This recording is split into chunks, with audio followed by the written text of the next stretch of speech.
Louie, what was it that led you to found this ministry the way you did? I'd been a youth pastor for 25 years, going from Sunday to Wednesday to youth camps, retreats, etc., in the process of developing kids into be disciples of Jesus Christ. And I had turned to my wife at the time, Peggy, and asked her the question, what have we done that has had the greatest impact on kids' lives? And she said, summer missions. Now, I took kids during the summers from my youth ministry on mission trips. Those mission trips had a far greater impact on kids' lives than Sunday to Wednesday and the retreats, because we were living out our faith with one another. And they could see it was not just my words that they were hearing on a Sunday or a Wednesday, but they were observing a life 24 hours a day.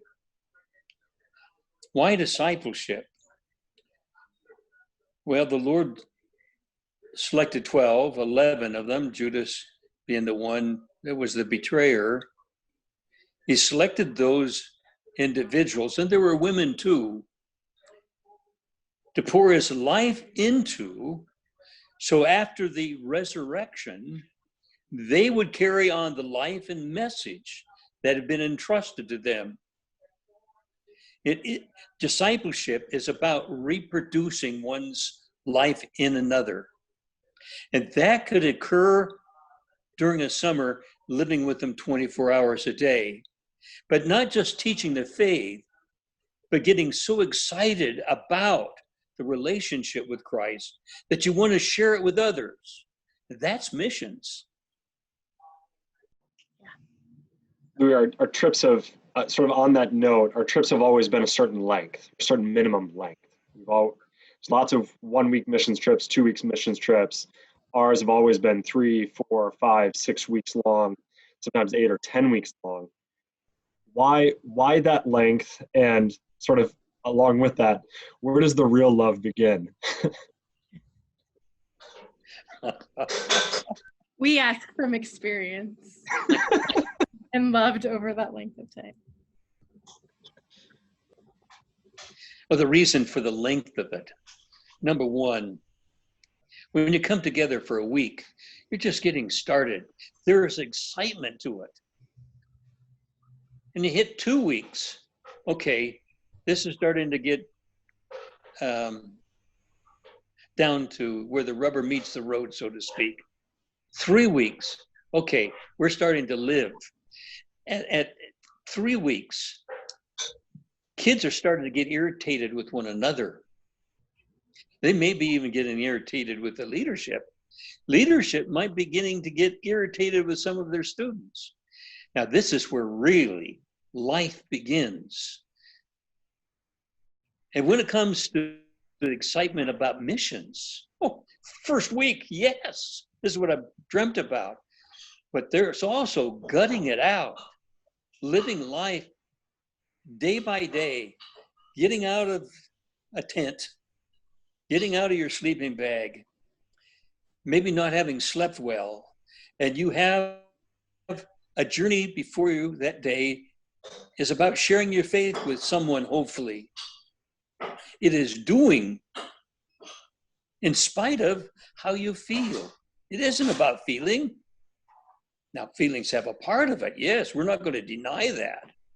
But we can't live life on a mountaintop. There are many valleys. Mountaintops are valleys. How do you live it and how do you share it? So the first trip that you led was essentially, well, in essence, was very similar to what we still take, our Europe trips that we still take today. So yes. What first drew you to Europe, and why that model of a trip with students? What was the benefit of working with students like that? Well, I had taken, while I was a youth pastor, a group of my kids on a mission trip to Europe. So number one, I knew that part of the world. But secondly, I could expose them to a number of different cultures within a Europe context. And that first, with my youth group, we probably went through 5 different countries that summer, spending 3 to 5 days in each of those. Not only I walking with them through life, but teaching them how to share their faith in those cross-cultural situations. So when I started Reign in our first year of Royal Servants of 1982, I was reproducing what I did in youth ministry in the lives of students, but in the context of missions. I'm wondering if you have any particular memories or stories that stand out of divine appointments, and maybe to define what we mean by that. I was once in Scotland. Now, usually I don't share in those situations because I want my eyeballs to see all my students as they're sharing, in case they get into an awkward situation and I want to intervene and be of assistance to them or draw them out. I'm always looking out for their safety, physically, emotionally, and spiritually. I was kind of standing on this curb. We were in an open air shopping center. And a gal walked up to me and said, "What are you doing?" I said, "We're sharing our faith in Christ." "Oh, really? How do you do that?" And I explained to her. I took out a little booklet that we had and I went through it. And when I was going through it, I said, "Does this make sense to you?" She says, "It does." I said, "Would you like to pray and invite this Jesus to come into your life?" "I would." And she did. No sooner had she walked away, and then a couple of minutes later, somebody else came up and asked me the same question. I did the same conversation, and the person at the end prayed and invited Christ into their life. Years went by. I'm back in Scotland. I'm standing on the same curb, watching my students, protecting them physically, emotionally, and spiritually, praying over them. And this police officer woman comes up to me. She says, "You're royal servants, aren't you?" "Yes." She said, "I met a royal servant years ago." And it was the same woman who was a young person at that point, years ago, when now an officer in the police force. That was a divine appointment. I remember one of our staff women from Washington. She had been one of my secretaries when I was a youth pastor. And she had 3 girls with her, and we were in Italy. We'd put on a program in front of a clock tower, and she'd prayed with the girls beforehand, "Lord, give us divine appointments." And she planned to do all the talking so the girls could see how to share their faith from her perspective, using the tool that we trained them to use. And the girls were just to pray. And as she was standing up in front, finishing whatever she was doing, she was praying, "Lord, who is it that I'm supposed to share with?" And this one girl in the crowd, she seemed to be drawn to. So when they were finished making the announcement, she was already moving with her 3 girls towards that individual. She was telling me the story afterwards. As she encountered the person, the heart was ready. The girl was intense on what was to be said. They followed all the way through, and they end up having the opportunity to pray with her, to invite Christ into her life. She said afterwards, as an adult, I've never had that experience. But they have that opportunity where God was giving them a divine appointment. So her 3 girls that were her disciplees could experience firsthand the divine appointment. There was a posting on Facebook the other day by an adult who was a student with me many years ago. If you were to die tonight and stand before God in heaven, and he asks you, "Why should I let you into heaven?" what would you say? I was 16 and in London on a short-term mission trip. My leader pulled me aside one evening before dinner and asked me this question that forever changed me. I didn't know how to answer.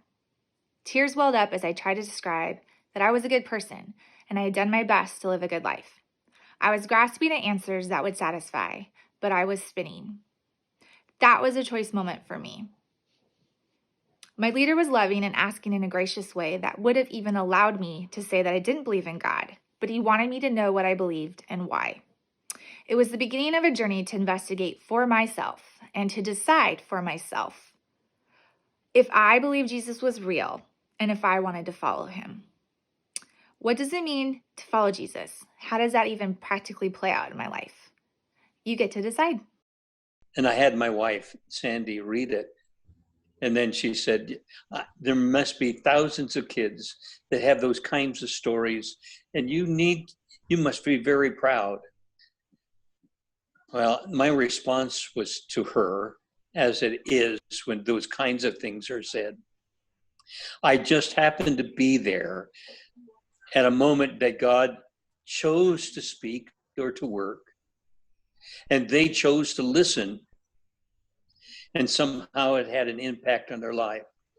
That's called doing life. We often don't do life with students. To do life is to see that they're to see you in the good and the bad situations and see how you respond to it or react. I can remember one time in a group setting where I had to ask 2 students in front of the entire team to forgive me because of what I'd said. And when we were walking back in training camp to our tents from that meeting, a student came up to me and said, "You are the first adult that I've ever heard ask for forgiveness." I find that sad. But that was probably a valuable lesson for that student. When there is a wrong, there is a wrong. How do you deal with it?